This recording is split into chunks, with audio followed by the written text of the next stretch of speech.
Thank you. I'm Ranking Member Robert Garcia for Oversight Democrats. I'm going to make some brief statements, as will my colleagues, and then perhaps a question or two, and then we're going to get back to the deposition. As a reminder, this deposition has now gone on for about 2 hours, 2 hours plus 2.5 hours, and so it will continue throughout the day. And so, I'm going to be also respectful of not being specific, but we do have some overall statements to make.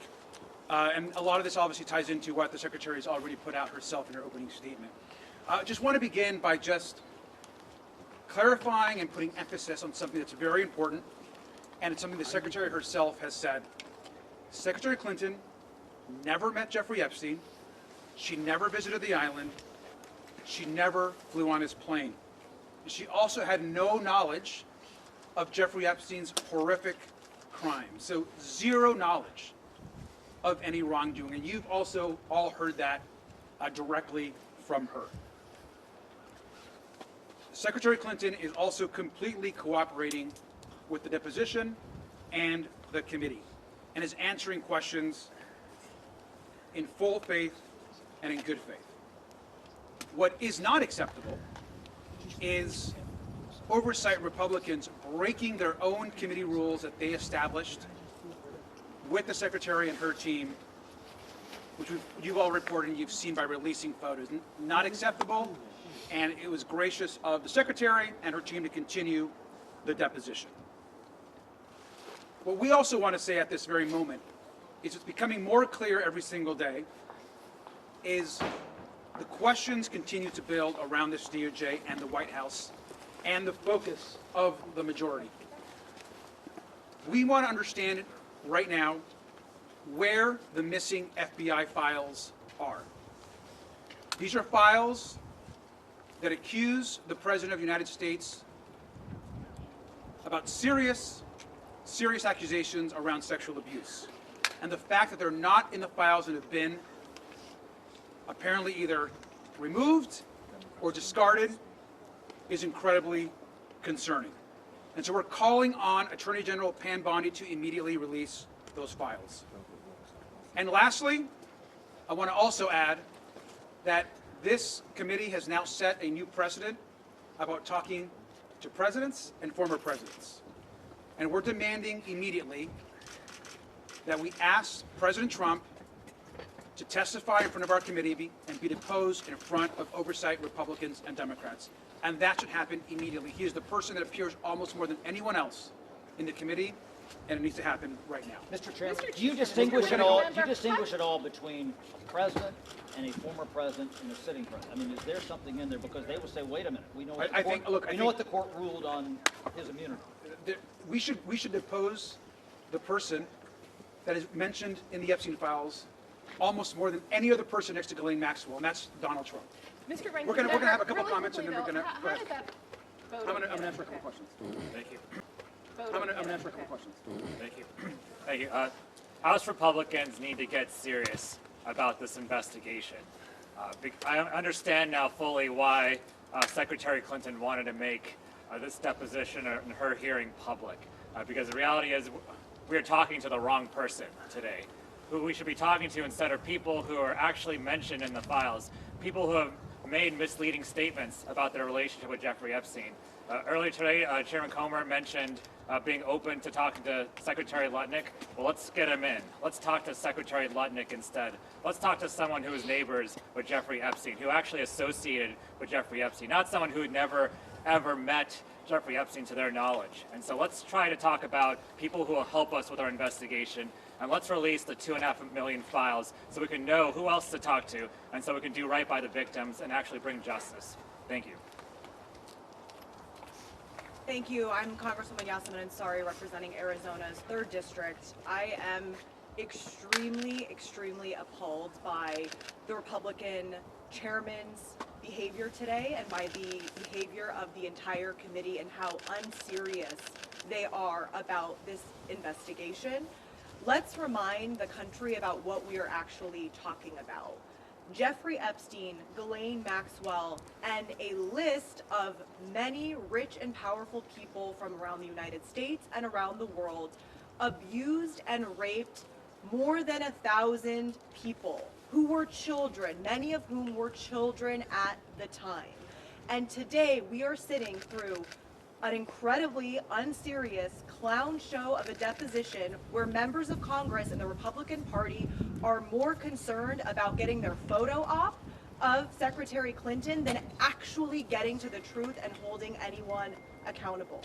I also want to talk about the reporting from this week and the fact that we now know that the Department of Justice, in their ongoing cover-up, the most egregious cover-up in American history, intentionally seem to have redacted more or withheld more than 50 pages of allegations from a minor against President Trump.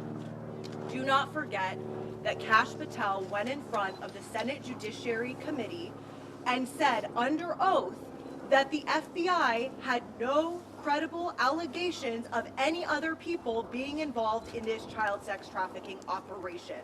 These documents that the Department of Justice intentionally has withheld from the American public in regard to the allegations against President Trump came from the FBI. The FBI had interviewed this witness 4 times. You do not do that if it is not serious. So Kash Patel needs to be immediately brought back before the Oversight Committee. He needs to answer these questions again, and we need answers immediately. Again, America is watching. Young people in this country are watching to see if powerful people will continue to protect other powerful people and whether or not Congress will actually hold these perpetrators accountable. Thank you. Wesley Bell, Missouri's 1st Congressional District, and as a former prosecutor, I've been involved in leading investigations in serious offenses, and this ain't it.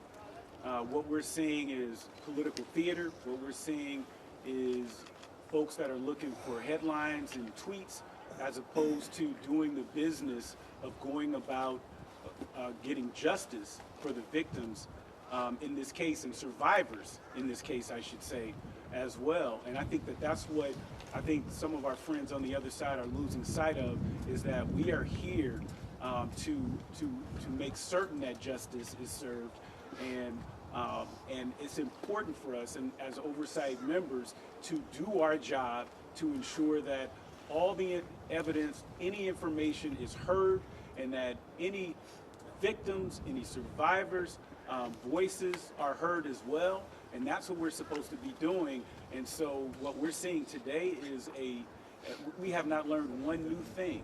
The Secretary is here. She is more than happy to have all of you come in there and into this deposition and hear her out. But there are those on the other side of the aisle who do not want that for whatever reason. And so we're going to continue to push for justice. We're going to continue to work to make certain that the victims and survivors are given their due and their voices are heard and that justice is ultimately served. Thank you. I'm James Walkinshaw from Virginia's 11th District. The Trump administration's treatment of the survivors of Jeffrey Epstein's crimes has been a callous disregard. We've seen that in his refusal to release the files. We saw that this week at the State of the Union with his refusal to acknowledge the survivors who were in the chamber. One of the things that's been confirmed today is that in addition to having no relationship with Jeffrey Epstein, Secretary Clinton has no relationship with Ghislaine Maxwell. But there are important questions we should be asking the Trump administration about Ghislaine Maxwell. And I hope that our Republican colleagues will join us in asking these questions. Why is it that Donald Trump has refused to rule out the pardon, the clemency that Ghislaine Maxwell is campaigning for? We held a deposition in this committee with Ghislaine Maxwell. She used that deposition as an opportunity to campaign for a pardon. Chairman Comer then walked out before many of you and gave her talking points as to why she should get a pardon. Donald Trump needs to direct Attorney General Bondi to release all the files, to unredact the illegal redactions, and he needs to unequivocally rule out a pardon for Ghislaine Maxwell, who is a monster convicted of child sex trafficking. Why has he not ruled out pardoning her? Why did the Deputy Attorney General spend hours with her? And then why was she transferred to a cushy, lower security prison? Those are important questions we should be asking about Ghislaine Maxwell. We no longer have to ask whether there's any relationship between Secretary Clinton and Ghislaine Maxwell. There was not. Can you give us a sense I'm going to answer the question. of what happened? I'm going to answer your question. One second. I'm going to one statement, then one question. Last thing I'm going to say, and I'm going to begin with a question, is we want to make a very clear demand right now, which is that the full transcript, unedited, of the Secretary's questions and the answers need to be released by the majority in the next 24 hours. We need the public and the American people have a right to know exactly what she said, what questions were asked of her, and how she responded. That's transparency. She herself requested that the press and the public be allowed into the deposition. That was denied.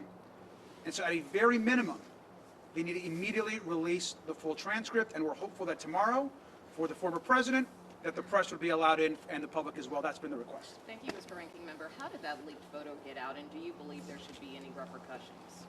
Well, the repercussions should come from the majority and from Chairman Comer. I mean, it was very clear that leaked photo was sent out by a member. I think it's not hard to figure out what member that was by looking at the photo. And the fact it was not just one photo, it was one photo and then a second post that also included a photo as well. And so that was completely against the rules. I think we're grateful that the Secretary continued the deposition, but not acceptable. You said that this is a very The unserious The question. Secretary's been clear that she has no relationship with Jeffrey Epstein. She's never met Jeffrey Epstein. She said a few times that she has had encounters with Ghislaine Maxwell. She clarified what those meetings were like. Did she talk about Ghislaine Maxwell attending her daughter's wedding? Did you get any new insight into those interactions? I think, obviously, we can't get into specifics about the answers, but we will get all those as soon as the video is released. And so we have to be very careful about giving specifics about what was actually said in the deposition per committee rules, so which is why we're demanding right now that James Comer and the Republicans release the full transcript where all the questions that were asked will be fully answered by Secretary Clinton. What I can say is that she, again, never met Jeffrey Epstein, never went to the island, never went to the plane, and had no knowledge of any of his crimes. This is completely unacceptable. When it comes to Howard Lutnick, when Comer went in, he said it's a possibility. When I asked him if Lutnick would be subpoenaed, Mace then said she had an email printed out that she wanted to ask Clinton about. What was that line of questioning like in the room, and was there any discussion about moving forward on a request or a subpoena for Lutnick? We've made the request of Howard Lutnick. It is unacceptable that we have the Commerce Secretary who has lied and lied and lied about his relationships with Jeffrey Epstein, the fact that he went to the island, he went on the plane, he went into business with Jeffrey Epstein, and yet sat there in a chair with a reporter and lied to the American people. He should resign today. He should be removed from office, and at minimum should come before the committee. I think everyone's been clear that we need to hear from Howard Lutnick. Can you give us a sense in the room, the questioning in the room? I'm not. Sorry. I want. To the extent you can. I want all of the Secretary's responses to be released immediately, or I want the press to be allowed in to get details. Can you on give that. us a sense of what it was like in the room? Is this a very tense deposition? And also, can you give a little bit more color of what exactly happened when this moment on social media is shared? Was there back and forth about letting the press inside the room? So yeah, what I can say is obviously everybody was very taken aback by the committee rules being essentially not enforced and certainly just broken immediately. That is not acceptable, especially when the Secretary said from day one that she wanted the press in the room. When the incident happened, I think this is something that can be reported.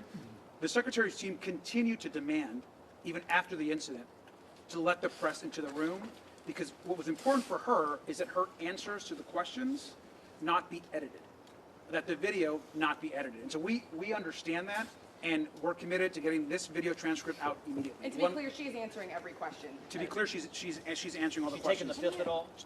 To be clear, she's answering all the questions. I think I can safely say that she's not taking the fifth. Mr. Garcia, Last question. in terms of her understanding of her husband's relationship with Jeffrey Epstein, is that something that she's been asked about? I want the full transcripts to be released immediately, and I think everything that she said in her testimony will be cleared. Thank you all very much. Thank you so much for coming out.